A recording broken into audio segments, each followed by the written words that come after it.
con preguntas, ¿no? O sea, no repetitivo la clase teórica ni el PPT, ¿no? De ninguna manera. Para mí eso no es repaso, es simplemente repetir lo que es PPT. Entonces, lo que yo hago son simulacros de examen, que no necesariamente tiene que ser, pues, ¿no? Las preguntas del examen, es obvio, ¿no? Eso es antiético. Entonces, hemos dividido dos partes, ¿no? La primera parte, la parte de histología, la segunda parte, la parte de embriología, ¿no? Porque ustedes saben que el curso es embriología e histología. Y son más o menos, se he preparado unas 50 diapositivas. Entonces, el problema no está en que yo les responda, sino es ustedes una autoevaluación. Entonces, si ustedes ven la pregunta y saben la respuesta, entonces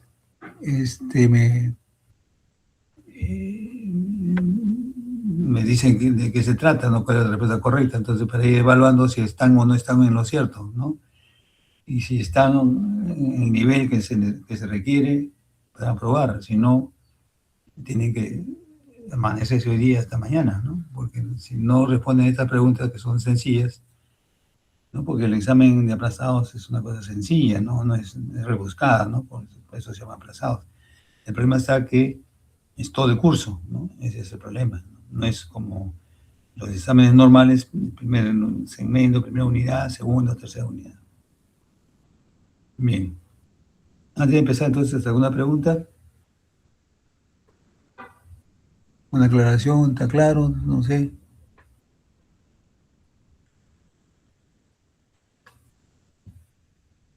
¿Qué dicen, chicos? ¿Hablan o no hablan? Sí, sí, está claro, doctor. Ya, perfecto. Entonces comenzamos acá con la primera pregunta y tienen ustedes el enunciado de la primera pregunta. Aquí siempre comenzamos con la parte de histología. Le he puesto acá discusión porque vamos a discutir, ¿no? A ponernos de acuerdo. No necesariamente voy a decir, bueno, la primera pregunta dice tal y la respuesta es tal. Así no es, ¿no? Eso no es repaso para mí, ¿no? Siempre hay que puntualizar qué es lo que se está pidiendo. ¿Está claro? Entonces, ¿alguien conoce la respuesta? ¿No? ¿Desde qué organela ocurre una gran liberación de calcio hacia el citoplasma en el proceso de contracción muscular cardíaca? Ustedes saben que la contracción muscular cardíaca es autónoma, ¿no? Se lleva por un circuito, ¿no? Un circuito de una inervación interna que hace pues que el corazón entre en diástole o en sístole. Entonces aquí, ¿de qué organela, no? Hay liberación de calcio? Porque el calcio es prácticamente que actúa a nivel de la fibra muscular, contrayéndose o relajándose. Igual también ocurre a nivel del tejido muscular esquelético y también, por supuesto, en menor escala, el tejido muscular liso, ¿no? El calcio, entonces, es una molécula que tiene esa gran actividad. ¿Alguien conoce la respuesta? Si contestan, entonces yo voy anotando y si está La bien. B. Perdón. La B, pues. La B. La B. La B. La B, ¿no? Sí. A ver, vamos a ver. Efectivamente, la B es la respuesta correcta, ¿no? La B. ¿Tú te apellidas? Muñoz. Muñoz ¿Perdón? Carreño. Muñoz ¿Cómo? Carreño. Muñoz Carreño. Ya, Carreño, ya. Bien. Entonces ese es el retículo sarcoplásmico. Y aquí en la nomenclatura, en el tejido muscular cambia totalmente, ¿no? En la célula muscular es mejor llamarla fibra muscular, ¿no? Y luego tiene su citoplasma, es el sarcoplasma, tiene el retículo, recuerden ustedes, el retículo endoplasmático rugoso o liso, acá se llama retículo sarcoplásmico, conjunto. Entonces, ¿de dónde sale la liberación de calcio? De acá. Acá está en el esquema. Este retículo pues se llama retículo porque es como un tejido interno, retículo sarcoplásmico. Entonces, de aquí salen las moléculas del calcio para la contracción muscular cardíaca. ¿De acuerdo? Bien. Segunda pregunta.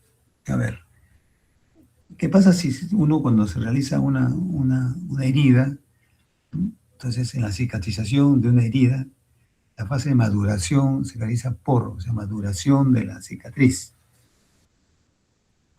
¿Qué es lo que va a ocurrir?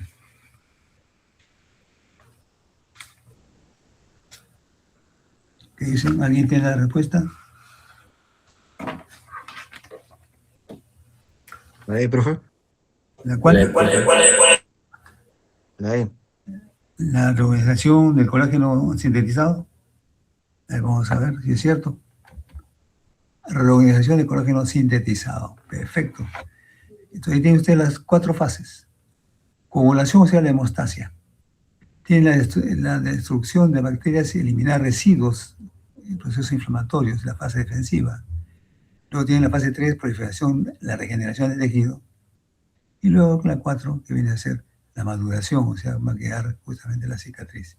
Entonces, la herida básicamente es tejido ricamente vascularizado, como es el tejido conectivo. Entonces aquí el colágeno, que se sintetiza, entonces se reorganiza para formar justamente el producto de todo este proceso que viene a ser la cicatrización. ¿De acuerdo? ¿Quién dijo? ¿Tu apellido? Armas, profe. ¿Perdón? Armas. ¿Tu apellido? ¿Tu apellido, perdón, no te escuché bien? Armas. Armas, ya, perfecto. Armas. Vamos a otra pregunta. ¿Cuál es la fase de la cicatrización que se caracteriza por migración de polimorfos nucleares a la herida?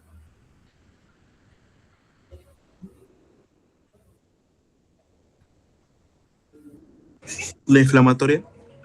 A ver, La B. la B. B, inflamatoria. Inflamatoria, claro, ¿no? Los neutrófilos son los polimorfos nucleares, ¿no? Ingresan a la herida, destruyen las bacterias y eliminan los agentes nocivos. Y las células a menudo alcanzan su población máxima entre 24 y 48 horas. O sea, la rapidez con que actúan estas células es muy importante para la fase de la cicatrización prácticamente, ¿no? Primero destruye bacterias, detritus, elimina algunos agentes nocivos, ¿no? Porque siempre en una herida, el instrumento con que se produce la herida puede estar infectado, puede estar a virus, a bacterias, a microorganismos que pueden, digamos, alterar, ¿no?, la causa de la herida correspondiente. Entonces, inflamatoria. Muy bien. ¿Quién es el que respondió? Gómez Salinas. Gómez Salinas. Flores, Salvador. Gómez Salinas. Vamos a otra. ¿Cuál es el tipo de epitelio que constituyen los folículos tiroideos? Simple cúbico es. ¿Cuál? El simple Cúbico. ¿no es cierto? Simple cúbico, acá está, ¿no? Simple cúbico. No es un simple cilíndrico, sino cúbico. Tampoco es certificado, ni tampoco es certificado plano, ni mucho menos certificado cúbico, ¿no? No hay. Lo que sí es importante notar que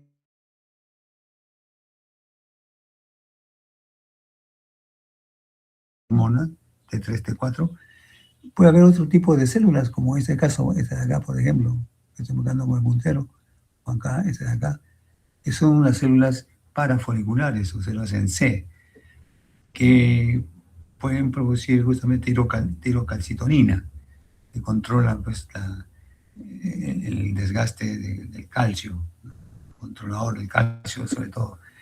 Entonces, pueden preguntar, aparte de la célula que forman los folículos tiroideos, ¿qué otras células se encuentran en el folículo tiroideo? Las células en C o células parafoliculares. Entonces es simple cúbico, ¿no? Cúbico. ¿Quién habló? ¿Quién dijo? Serna. Serna, muy bien. Muy bien. Vamos a la quinta. A ver. Varón adulto sufre contusión en el cráneo. Presenta pérdida de la memoria y edema cerebral. Se sospecha extenso daño en las células cerebrales. ¿Qué células fagocitan los detritos celulares producidos por el daño neuronal? ¿Quién? ¿Cuál? Microglia. Microglia. La microglia. La microglia.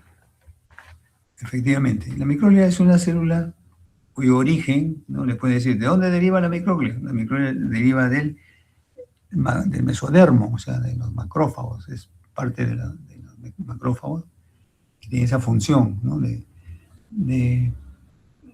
de fagocitar, ¿no? Los detritos, o sea, celulares producidos por el daño neuronal. La microglia. No son derivados del epitelio neuroepidérmico, sino es del mesodermo, junto con las células que son los responsables de lo que es la fagocitosis. O sea, estamos hablando de las células, de los macrófagos, ¿no? Los macrófagos. Bien. ¿Quién dijo? ¿Quién dio la respuesta?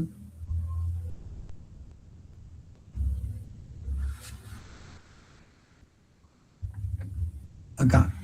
¿Qué células del epitelio respiratorio son indiferenciadas y actúan como células madre para reemplazar a otras células muertas? ¿Recuerdan ustedes el epitelio respiratorio? ¿Qué tipo de epitelio es? Ya, las basales, claro, pero ¿qué tipo de epitelio, cuál es el epitelio respiratorio?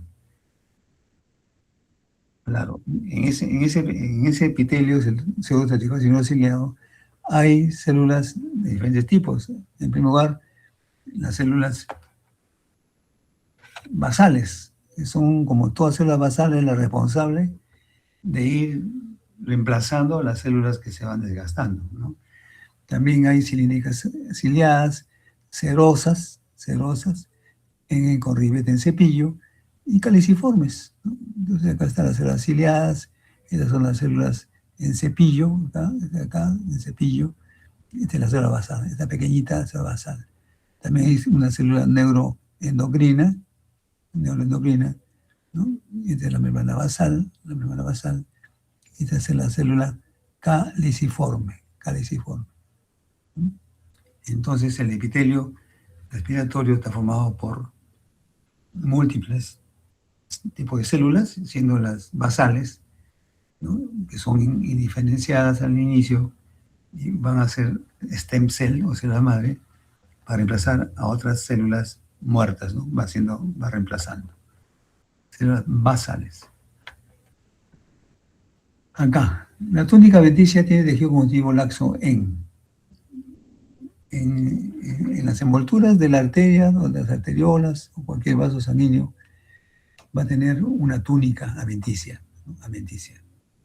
Hay que diferenciar lo que es adventicia de lo que es serosa, ¿no? La adventicia es una envoltura externa que no está comprometido con el peritoneo, o sea, con serosa, ¿no? Son cosas completamente diferentes. Entonces acá la túnica adventicia tiene tejido conjuntivo laxo. ¿En qué tipo? Arteriolas. A ver. ¿Médulas? Las arteriolas. Las arteriolas, claro. Las arteriolas tienen pues una túnica conjuntiva adventicia, ¿no? Laxo, ¿no? Recuerdan, me preguntan ustedes, ¿cuántas partes tiene el vaso sanguíneo? Tiene una muy íntima, ¿no? Que se le llamaba también endotelio, tiene luego tiene otra capa de células, ¿no? Más condensadas, y otro tipo, otra cubierta, que es la más delgada o túnica media, ¿no? Túnica media. Entonces, son tejido conectivo o conjuntivo laxo, ¿no? Laxo, arteriola sobre todo.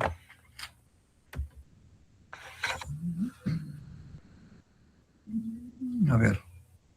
Paciente con trauma por accidente de tránsito. Examen. Herida, confuso, cortante en muslo derecho, paresia y parestesia de pierna derecha, diagnóstico, lesión de segundo grado del nervio ciático derecho, eventos histológicos ocurridos en el nervio. A ver, ¿cuál sería su respuesta correcta? ¿Y la anterior quién contestó? ¿Cómo se apellida? ¿No hay? Calle Málaga, ya. A ver, ¿cuál es la respuesta? ¿Recuerdan ustedes La A. que La A. A ver.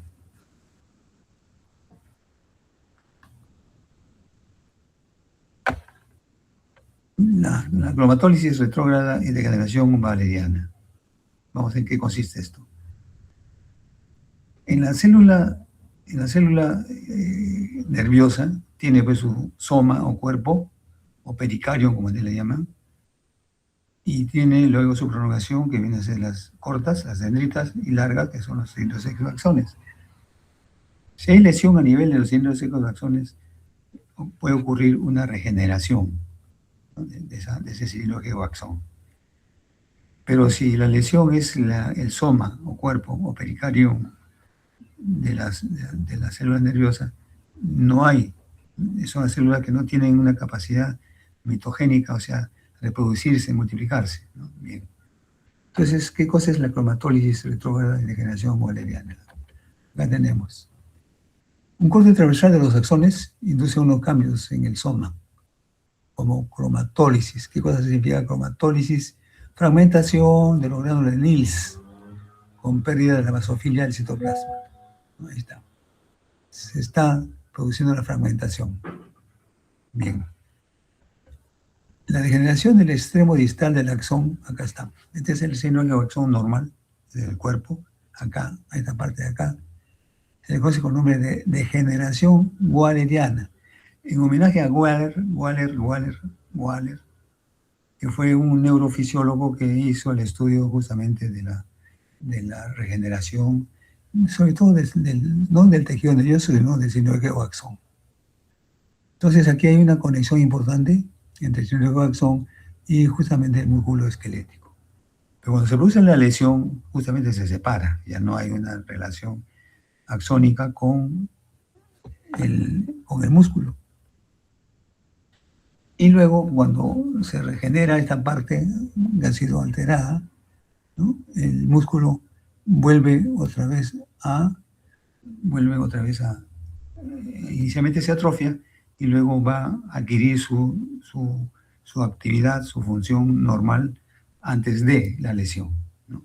Eso se llama regeneración como cromatólisis, ¿no?, fragmentación de los gránulos de Nils. Muy bien. ¿Quién dio la respuesta? Flores Salvador. Flores Salvador. El cartílago es un tipo de tejido conjuntivo especializado que, a ver, ¿cuál es la característica del tejido conjuntivo? Conjuntivo es igual que conectivo, ¿eh? Son sinónimos. El cartílago es un tipo de tejido conectivo o conjuntivo especializado que, ¿qué característica tiene? Pieza vascular. Carece de irrigación. ¿Es qué? Avascular, carece de irrigación. Carece de irrigación. Carece de irrigación. Vamos a ver. Exactamente. No tiene irrigación. Ven ustedes, este es el cartílago. ¿Qué tipo de cartílago es este? Cartílago hialino, ¿no? Hialino. No tiene irrigación, ¿no? No hay vasos sanguíneos. Habrá, pues, en la parte externa, donde se está produciendo, pues, la condrificación, es decir, la formación de tejido cartilaginoso. Pero internamente el cartílago carece de irrigación. Muy bien. ¿Quién dijo? Gómez Salinas. ¿No? Salinas. Gómez Salinas. Gómez Salinas.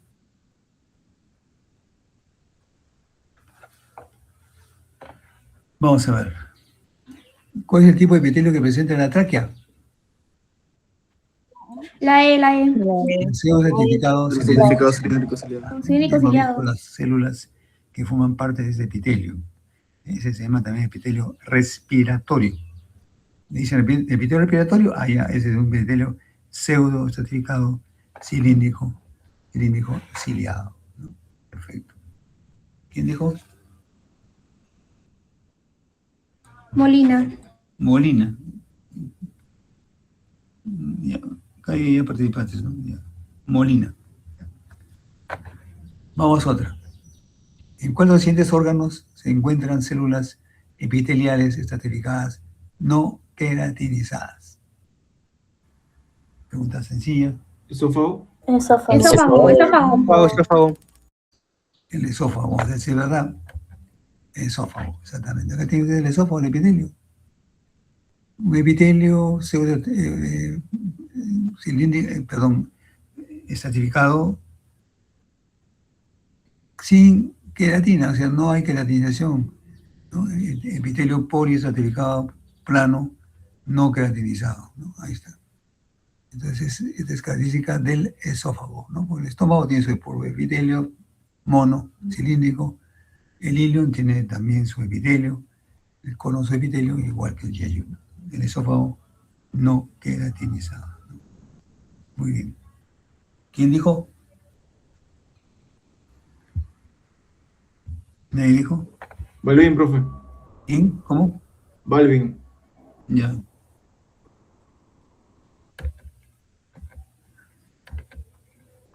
Ya, la histamina es una molécula que se sintetiza en las células a partir de la histidina. Se almacena en gránulos para ser secretada frente a una señal. Las células que almacenan mayor cantidad de histamina, ¿cuáles son? Mastocitos. Mastocitos, ¿no es cierto? Cuando hay una picazón, por ejemplo, de algún insecto, entonces inmediatamente se produce liberación de histaminas, ¿no? Por eso se llaman antihistamínicos, o sea, contra la, ¿no? Y produce prurito, o sea, porque la toxicidad pues, del parásito, del microorganismo que ha producido la reacción, ¿no? Está dado por los mastocitos, ¿no? Los mastocitos liberan histaminas cuando se encuentran pues, con un alergógeno, ¿no? Un alergógeno. Por ejemplo, los asmáticos, el alergógeno viene a ser justamente, ¿no? Algunos hongos, y eso da lugar a que se liberen pues, la histamina, ¿no? ¿Quién dijo? Avellaneda, profesor. ¿Cómo? Avellaneda. Avellaneda.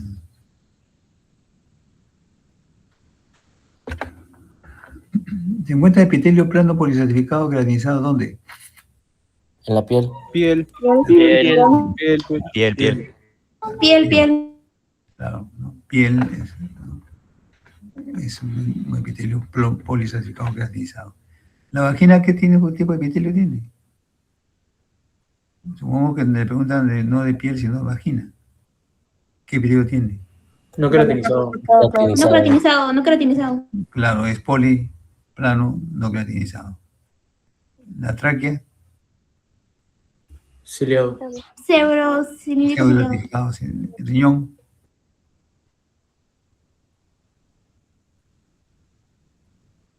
¿qué pasó? ¿El riñón qué epitelio tiene? ¿O no tiene epitelio?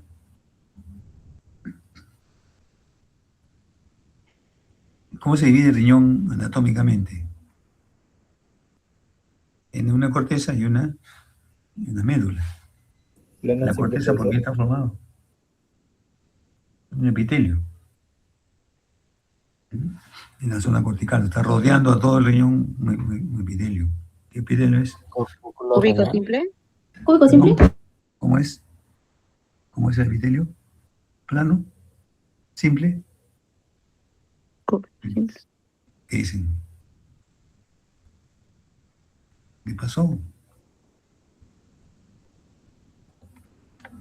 Toda cápsula, toda estructura que envuelve a un órgano tiene que ser ¿qué cosa? ¿Poli o mono? ¿Policertificado o mono? Poli. Mono, porque si fuera poli, olvídate, muy grueso, ¿no? Entonces es mono, pero ahora es plano, cúbico, cilíndrico. ¿Cúbico? No. plano, ¿no? Es una cubierta externa, delgada, ¿no? De gruesa, ¿no? A ver, son las células encargadas de la contracción de la herida durante el proceso de cicatrización. Este es un ejemplo, y tiene una herida que se ha producido en piel, ¿no? Ha agarrado la parte de epidermis y algo ha tocado de la parte de la dermis, ¿no? Pues eso sangra, ¿no? Porque ustedes saben, el epitelio no tiene vasos sanguíneos, ¿no? ¿Fibroblastos? ¿Cuál, perdón? ¿Cuál? ¿Las D? La C, a ver, claro, los fibroblastos, claro, los fibroblastos. Son las células encargadas de la contracción de la herida, o sea, en el proceso de cicatrización hay una contracción. Todavía está la herida, entonces se contrae, ¿no? Se contrae.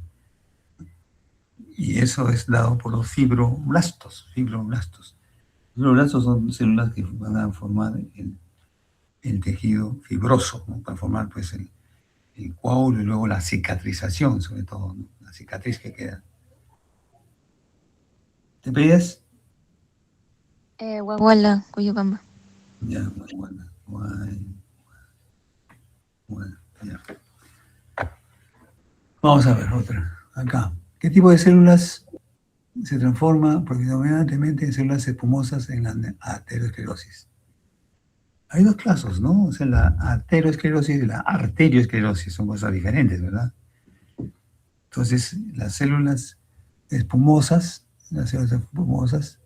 aparecen en la pared de vasos sanguíneos formando una veta de grasa, o sea, una cubierta de grasa. Y es el inicio de la formación de la placa de ateromas. Los ateromas vienen a ser las placas, ¿no? Que están cubriendo internamente el orificio de la arteria, básicamente. Y son derivados de macrófagos y células musculares lisas de la pared arterial. Entonces, ¿qué tipo de células se transforman predominantemente en células espumosas? Ahí lo tenemos, los macrófagos, pues, ¿no? Los ateromas vienen a ser justamente la placa, ¿no? La placa de grasa que cubre la salida, todo el canal, ¿no? De la arteria, la arteriola. ¿Cuál es el tipo principal de colágeno en los ligamentos? Tienen ustedes acá anatómicamente un ligamento. ¿La B? Tipo 1. Tipo 1. Colágeno tipo 1. Ahí está. Colágeno tipo 1. Tipo 1. Otra pregunta dice, ¿en qué tipo de glucosaminoglucanos son ricas las secreciones de las células mesoteliales de la pleura? La pleura, ustedes saben que es la membrana que está cubriendo externamente los pulmones. Entonces, como toda membrana de protección, de conjunción, de conexión, produce pues los glucosaminoglucanos. Los glucosaminoglucanos son ricas las secreciones de las células mesoteliales de la pleura. Por eso es el ácido hialurónico. Sin ese ácido hialurónico, pues los pulmones no tendrían pues una funcionabilidad cuando se inspira, o sea, se expira, ¿no? Ácido hialurónico. 20. ¿Qué zona de la placa epifisiaria activa se caracteriza por la muerte de los condrocitos? ¿Qué tipo de huesos tiene esta clase de osificación? Ahí tienen ustedes los esquemas. ¿Dónde aparecen los primeros centros de osificación? Aquí, en la diáfisis. Y luego, ¿dónde va a quedar el cartílago? Va a quedar en las epífisis. Entonces, ¿qué zona de la placa epifisiaria activa se caracteriza por la muerte de los condrocitos? O sea que van a ir poco a poco, ¿no? La zona de calcificación, claro. Si se va a calcificar, entonces ya no, los condrocitos ya no van a actuar, ¿no? No van a actuar los condrocitos. Zona de calcificación. Las células pueden comunicarse entre ellas mediante secreción de distintas moléculas. La molécula secretada, ¿qué cosa es? Ahí tienen ustedes un esquema de cómo se produce la comunicación entre célula y célula. La célula blanco es la célula receptora, ¿no? Receptora. La célula señalizadora es la que produce, ¿no? El medio extracelular. Entonces tiene que haber acá receptores de membrana para poder iniciar una respuesta. Entonces, ¿qué células pueden comunicarse entre ellas mediante secreción de distintas moléculas? La molécula secretada es, ¿qué cosa? Una molécula señal. Acá está el esquema. Célula señalizadora. Mediante ese mensaje, ese medio extracelular, aquí lo captura, ¿no? la parte receptora, y luego va a dar una respuesta, ¿no? Si es química, si es eléctrica, si es iónica, depende, ¿no? Depende de la señal. Es la molécula señal. ¿Cuál de las siguientes? Es una glucoproteína a través de la cual los fibroblastos migran durante la cicatrización de una herida. Hay una migración. En este caso sería ¿cuál? La fibronectina, ¿no? Es una glucoproteína, son proteínas que contienen cadenas de oligosacáridos, o sea, los glicanos, unidas covalentemente a los aminoácidos. Y una importante función de la fibronectina a nivel tejido conectivo es la formación de fibrillas en áreas de remodelación de tejidos, tal como ocurre en la cicatrización de una lesión. Ahí va a ser requerido pues una matriz posicional para la unión y diseminación celular. Entonces la fibronectina es una glucoproteína. ¿Cuál es la afirmación siguiente sobre los epitelios? ¿Es verdadera? ¿Qué dicen? A ver, ¿qué tipo de epitelio es esta?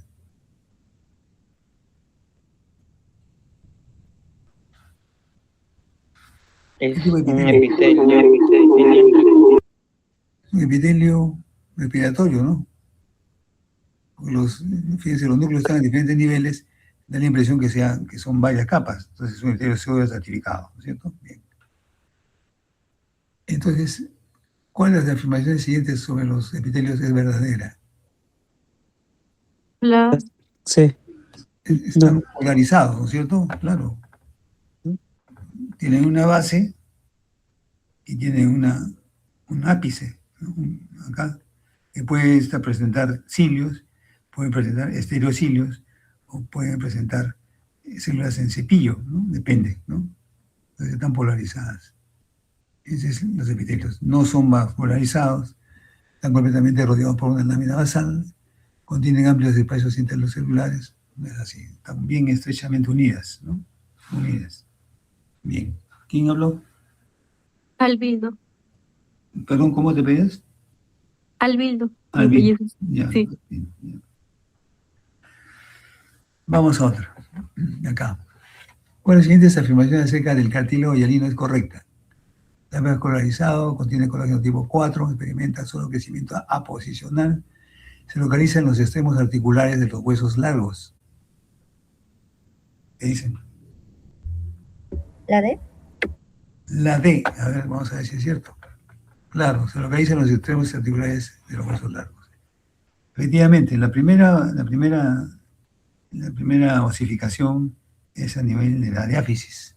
Pero previamente, en los huesos cortos y largos, tiene que haber un proceso de condrificación. O sea, primero se forma cartílago y luego, por acción de unas células especializadas, que son los osteoclastos, con C, clastos, osteoclastos, van a remodelar al hueso, al cartílago, lo remodelan, dando la forma que debe tener el hueso de acuerdo a su posición.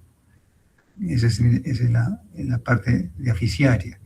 Quedando luego acá, en los extremos, o sea, en las epífisis, los centros de osificación secundarios. Y estos se osifican ya en la vía postnatal. Una vez que está todo el hueso completamente osificado, ya no hay más crecimiento del tamaño del hueso. Prácticamente ahí queda.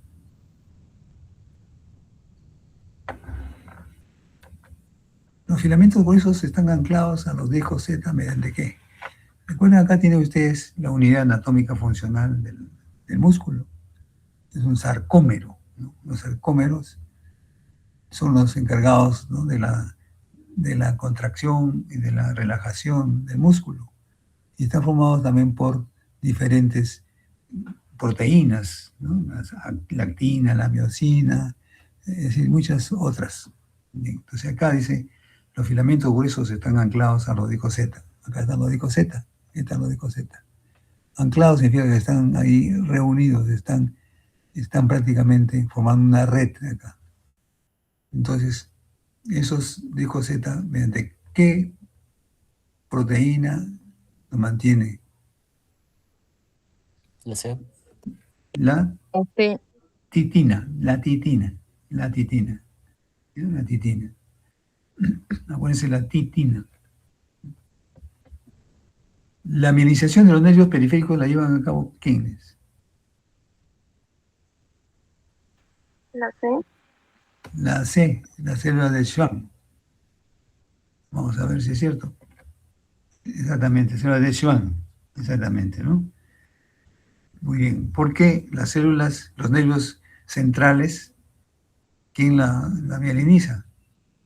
Los oligodendrocitos. Claro, Oligodendrocitos. claro. Los oligodendrocitos son las fibras nerviosas centrales y las periféricas, las células de Schwann. Acá están. Ahora, le pregunto a ustedes, ¿y qué diferencia hay entre las células de Schwann y las células de oligodendrocitos?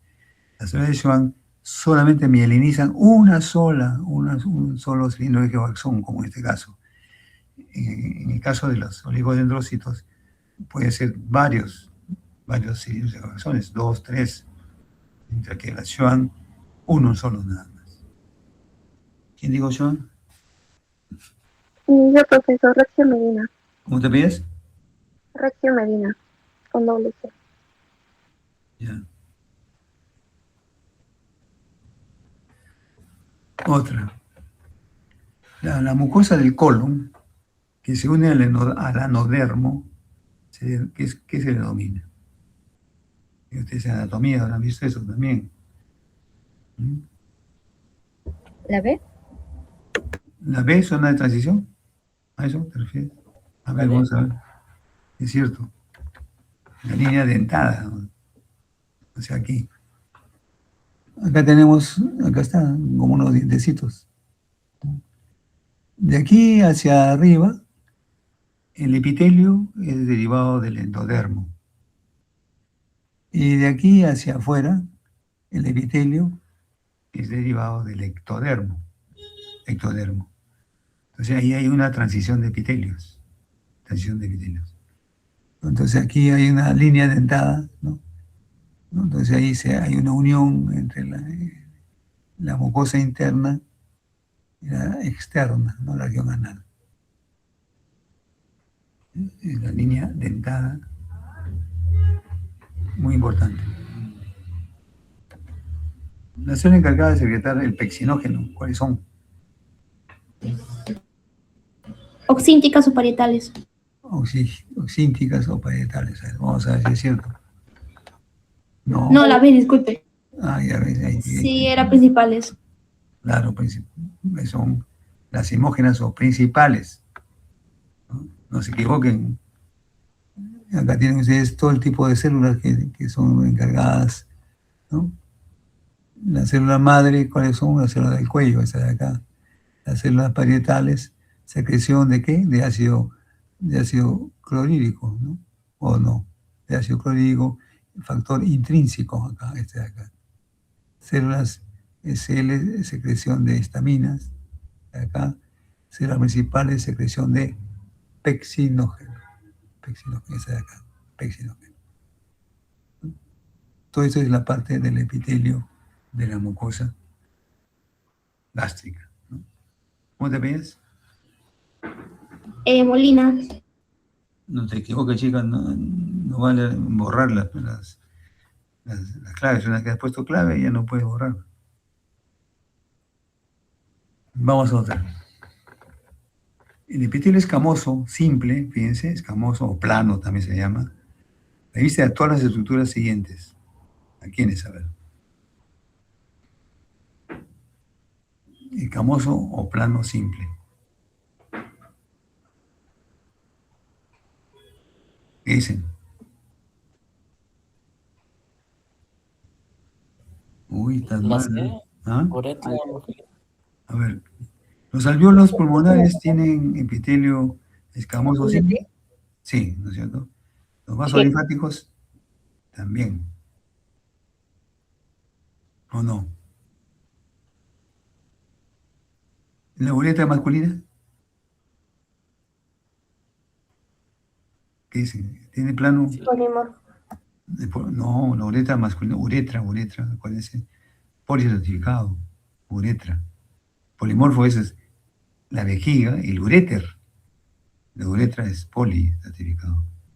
La cavidad pleural tiene su membrana plana, simple.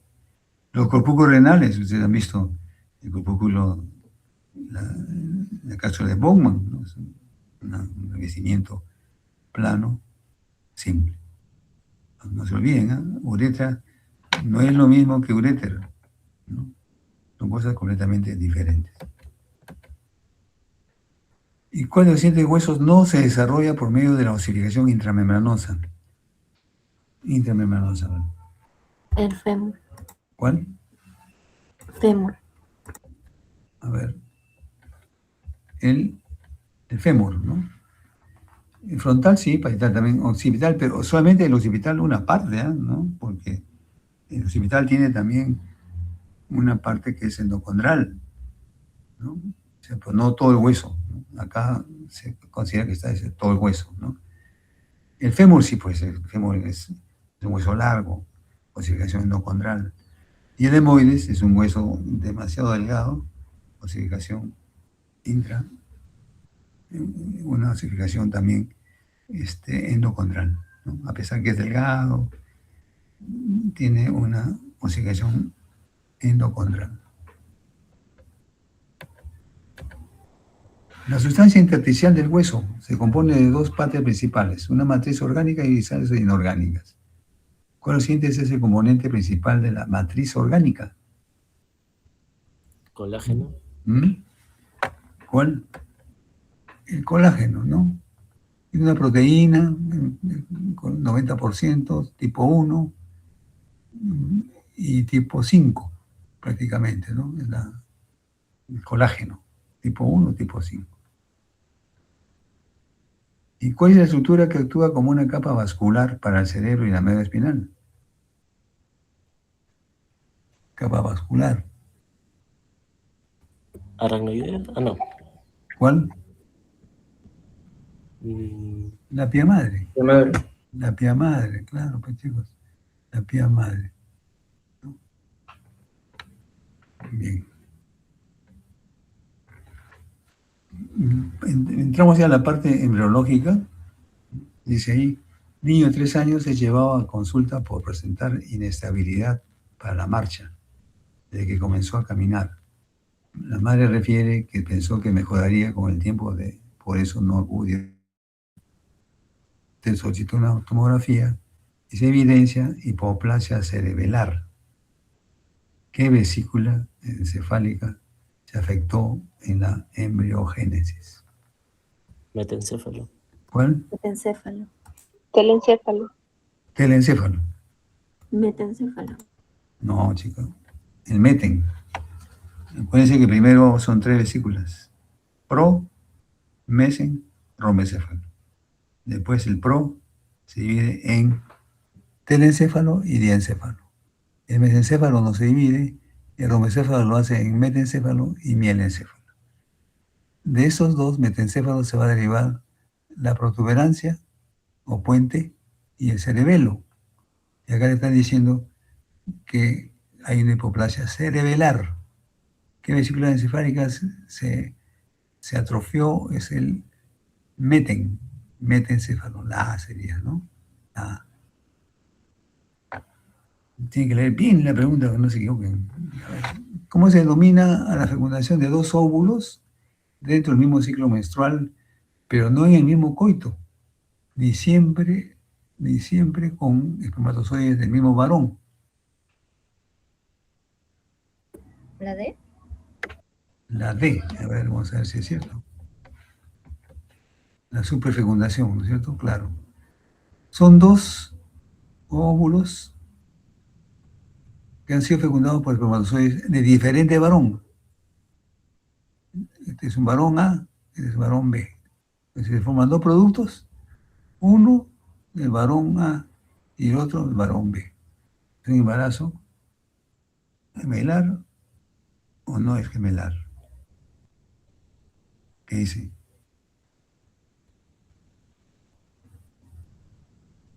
Son dos óvulos diferentes, ¿no es cierto? O sea, No son es gemelo. mellizos.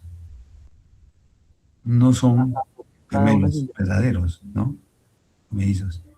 Si fueran gemelos verdaderos, serían dos idénticos, iguales. Porque acá hay diferencia de tiempo, ¿no? Cuando hay diferencia de tiempo, ¿no? Que son embarazos múltiples, venares, pero dependiendo cuántos hay, ¿no? Puede haber 2, puede ser 4, puede ser 3, trillizos, cuatrillizos, etc., ¿no? Esto se llama superfecundación. Perdón, superfecundación. Superfecundación. Ya, a ver, ¿qué hormona es imprescindible para que pueda llevarse a cabo el crecimiento folicular final y la ovulación durante el ciclo ovárico? Luteinizante. ¿Cuál? ¿La E? La progesterona. La luteinizante. La Sí. D, profesor. Luteinizante. Es la B, la LH, luteinizante. Ahí tienen ustedes el ciclo a nivel del hipotálamo, dos gonadotropas, la FSH y la LH. En el ciclo ovárico ocurre la foliculogénesis. ¿Quién controla toda esta foliculogénesis? La FSH. ¿Qué significa FSH? Hormona estimulante de los folículos, hasta acá, hasta la mitad del ciclo, ¿no? Considerando un ciclo normal de 28 días. ¿Qué es lo que ocurre después? En el momento de la ovulación se ocurre porque aumenta acá la producción de LH. Y esa producción de LH hace que se rompa el folículo que contiene al ovocito y lo expulsa en la mitad del ciclo. Y comienza a producir justamente estrógenos y progesterona, ¿no? Por las células del cuerpo lúteo. ¿Y con qué objeto se produce la estrógeno y progesterona? Para ir produciendo cambios a nivel del endometrio uterino para prepararse en caso que haya fecundación. Entonces aquí hay dos fases a nivel uterino. Del 5 al día 14 es una fase proliferativa o también estrogénica, porque son los estrógenos los que controlan este proceso. Y luego, después de la ovulación, el día 14, hay cambios en la forma de las glándulas. También se le llama fase secretora o también fase progestacional, porque son la progesterona la que controla todo este proceso. Al no haber fecundación, entonces cae tanto los estrógenos acá en rojo como la progesterona. Entonces se produce una isquemia. ¿Qué cosa es isquemia? Un cierre abrupto de los vasos sanguíneos de esta región, de este endometrio, que es un epitelio, por supuesto, es acá. Y al no haber pues fecundación se produce una necrosis y cae en la capa funcional del endometrio, produciéndose la menstruación. Entonces, ¿qué hormona es la que es el crecimiento folicular final en la ovulación durante el ciclo ovárico? La luteinizante. Luteinizante, la LH. Las placentas se forman expensas ¿de quién? A ver. Aquí tienen el esquema. Acá tenemos la formación de deciduo y trofoblasto. Fíjense bien. Digamos, el componente materno viene a ser la decidua basal, esa de acá. Decidua basal. Y el componente fetal viene a ser ¿qué cosa? Las vellosidades coriónicas, esa de acá. Son los dos componentes. Entonces, la placenta se forma por expensas de. Sería ¿de quién? A ver. ¿Deciduo y tejido embrionario? No. ¿Deciduo y ágneos? Tampoco. ¿Endometrio y miometrio? Tampoco. ¿Vasos fetales y miometrio? No. ¿Deciduo y trofoblasto? Sí. Decidua basal, por parte materna. Y trofoblasto, o sea, las vellosidades trofoblásticas, componente fetal. Ahí está la placentita, se va formando la placentita, y está el fetito dentro de la cavidad amniótica. Entonces, decidua y trofoblasto. ¿Qué estructuras conforman la barrera placentaria? La barrera placentaria, mal llamada barrera, ¿no? Porque barrera no tiene nada. Porque a través de la barrera... Ahí te mandó un mensaje. No, tú puedes hablar. En clase. Entonces aquí en la estructura conforma la barrera placentaria, tiene que ser delgado, pues, ¿no? Tiene que ser la parte del capilar fetal, ¿no? Capilar fetal, y el sincitio trofoblasto, ¿no? Con su membrana basal. Porque tiene que ser delgada, porque inicialmente eran 4. Sincitio, cito, mesénquima y endotelio capilar. 4. Demasiado grueso. Entonces poco a poco tiene que ir bajando. Acá está la parte plana ya. Entonces, ¿qué cosa tiene? Pared del capilar fetal, el sincicio trofoblasto con su membrana basal. Nada más. Ya se hace muy delgada. Para que pueda pasar pues las sustancias madre, feto, feto, madre. ¿Está claro? Acá, ¿en qué etapa del ciclo general de desarrollo se produce la cavitación e implantación? Cavitación e implantación. La Blastulación. Blastulación. El blastocisto. Primero es mórula, ¿no es cierto? Esa es la morulación. Se compacta, se produce la cavitación, es esta cavidad, formándose lo que se llama el blastocele. El blastocele, esa parte de acá. Entonces esa es la blastulación, ¿no? Blastulación. ¿Quién dijo? Cox Balbuena. ¿Cómo? Cox Balbuena. Ya. Vamos a ver otra. Acá. ¿Cuál es la causa más frecuente de pseudohermafroditismo femenino? Pseudohermafroditismo femenino.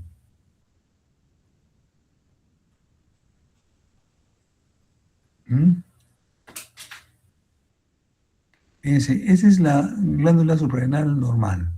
Produce sus enzimas, 21 hidroxiprogesterona, la cavidad normal de cortisol, aldosterona, hormonas androgénicas, salud y desarrollo sexual normales, ¿no? O sea, siempre en la mujer hay pequeñas cantidades de andrógenos, como nosotros también tenemos pequeñas cantidades de estrógenos.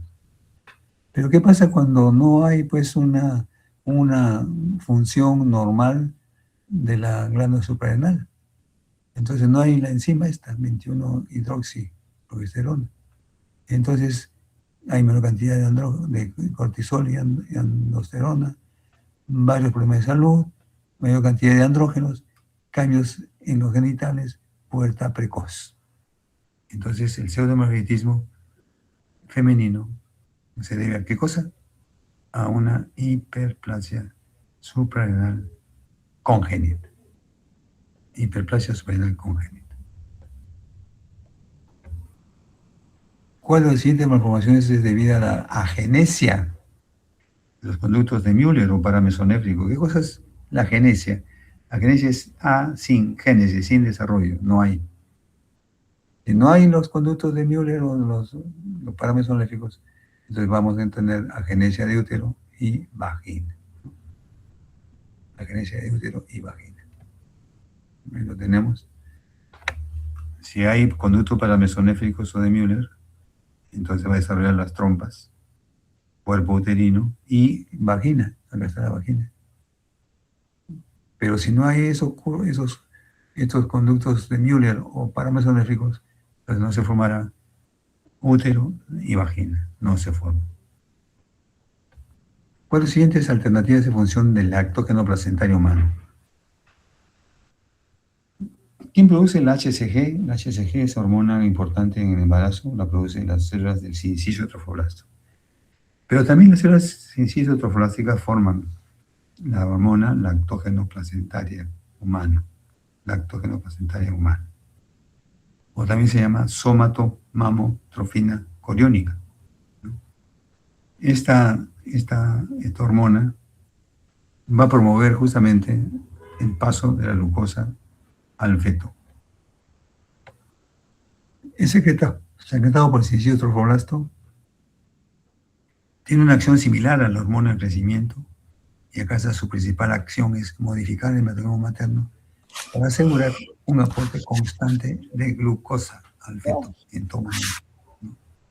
Entonces ahí la respuesta sería, pues, promover el paso de la glucosa al feto. El embarazo es un proceso diabetogénico. Diabetogénico en el sentido no porque la madre sea diabética, sino simplemente por esta razón, ¿no? Porque la hormona lactosa placentaria permite el paso de glucosa hacia el feto, ¿no? Para que el feto tenga también su propio metabolismo glucosídico, ¿no? Bien. Respecto a la fase 2 de la fecundación, ¿qué sucede cuando el espermatozoide entra en contacto con el óvulo? ¿Qué dicen?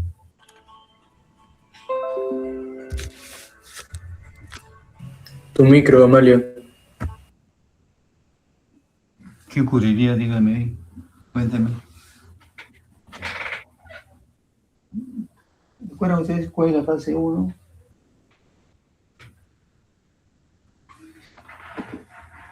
¿Cuál es la fase 1? La fase 1 es cuando el espermatozoide comienza a ingresar a través de la corona radiada, llega a la zona pelúcida, ¿no? Y la fase 2 es cuando ya se produce la reacción cortical, etcétera. ¿Con qué objeto? Con el objeto de que ya no ingrese otro espermatozoide, por lo tanto cambia la permeabilidad de la zona pelúcida. Permeabilidad de la zona pelúcida. La fase 1 es la penetración del espermatozoide en la corona radiada. La fase 2 ya es cuando entra, ¿no? Cuando uno de los conductos mesonéfricos no se desarrolla, se produce la ausencia de conductos mesonéfricos, están presentes en el feto masculino. Entonces, si no se forman esos conductos mesonéfricos, o de Wolff, como se llama, Wolff, no se formará pues el epidídimo, tampoco conducto diferente, ni menos la vesícula seminal. No se forma esto. ¿Ya? ¿Está claro? ¿En qué semana de gestación se produce el descenso de los testículos a través del conducto inguinal?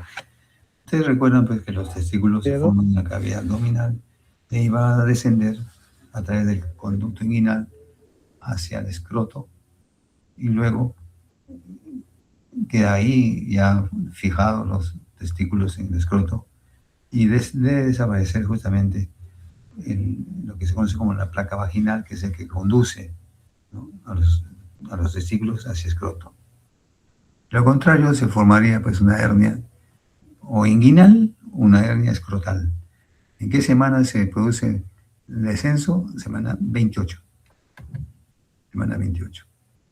Entonces, el descenso testicular empieza durante la semana 28. Primera fase, influencia de andrógenos, actúan sobre el ligamento craneal suspensorio, degenera y libera los testículos. Es decir, los testículos están cubiertos externamente por un ligamento craneal suspensorio, ¿no?, que los mantiene ahí suspendidos en la cavidad abdominal. Luego degenera ese ligamento y libera el testículo. Ahí está, liberado el testículo. Libera el testículo. Segunda fase, descenso transabdominal.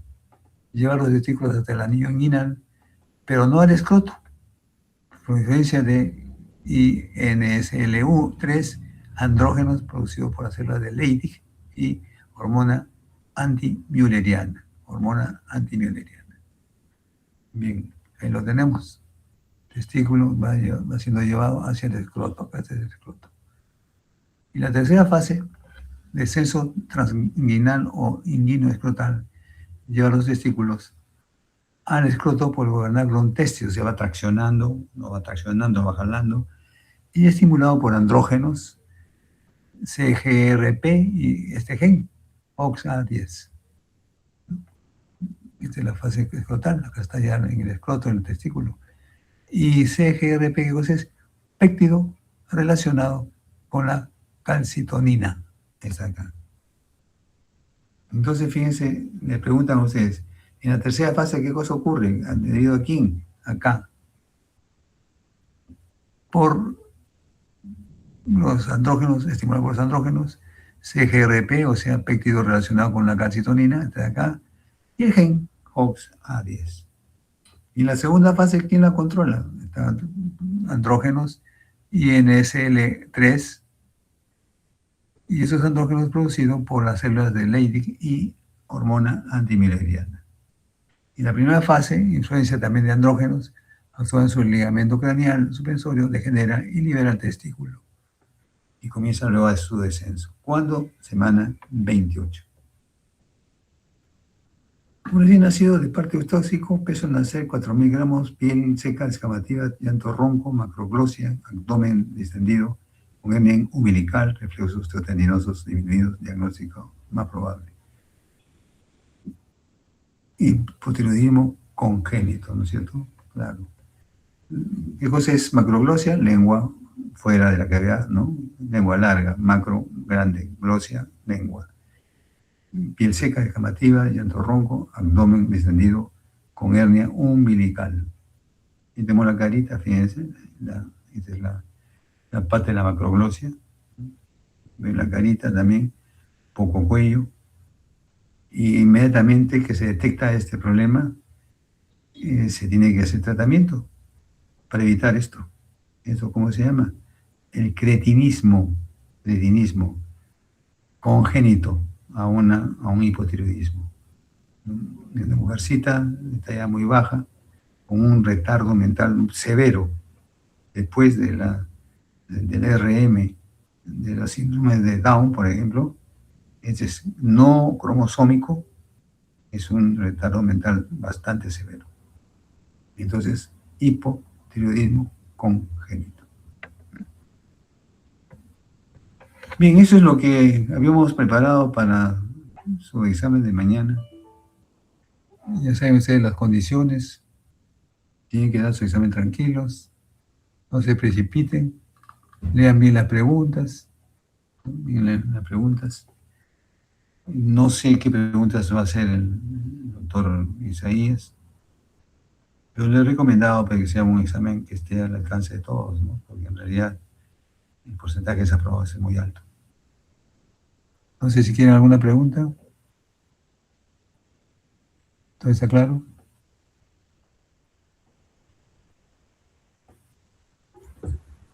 Bueno, muchas gracias por su atención y espero haber cumplido con su delegada de asuntos académicos, que es la que se ha puesto en contacto para esta reunión.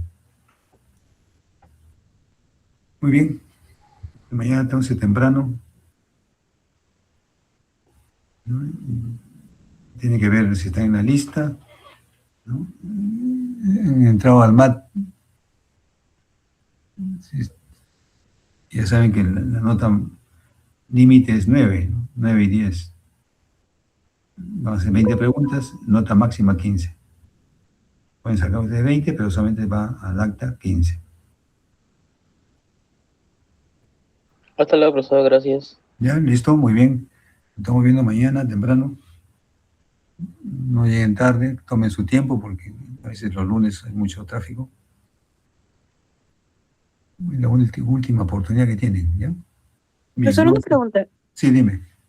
¿Cuánto es la duración del examen? ¿40 minutos? 45. 45, ¿no? Son 20 preguntas. 20, porque los sustitutos han sido, creo, 30 minutos, ¿no?